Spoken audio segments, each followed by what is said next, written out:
A young boy is honored for rescuing his mother and sister from a house fire in Lanham last month. Today, Prince George's fire and school officials recognized the 8th grader in a special ceremony at Thomas Johnson Middle School.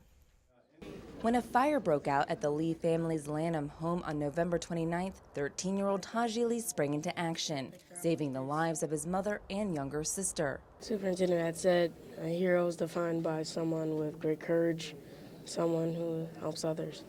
I think that night I helped out my mom and I got her out of the house. I'm not saying I'm like Superman, but I think I'm a hero.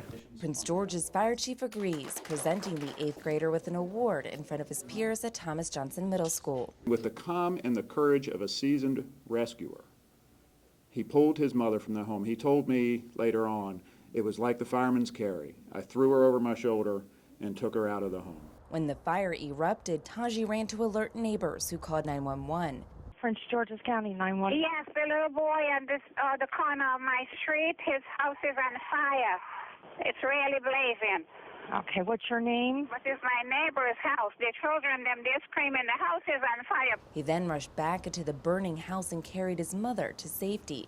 I'll never forget the words when he screamed, "You can't go upstairs. You're my mother. I love you, and I don't want you to die." I could barely breathe for less than 30 seconds in the smoke, so I was thinking if she goes up them steps, it's very unlikely she'll make it back down. Taji's mother, Karen, suffers from multiple sclerosis and says she would not have made it out on her own. Had my son not got me out, I probably would have burned because I wouldn't have been able to run out the house.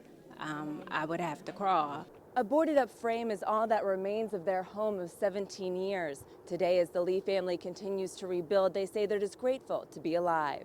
I'm just very proud that when it mattered, my son stepped up to the plate. The Lee family has since moved into a hotel and say they would eventually like to rebuild. In the meantime, they're looking for a house to rent.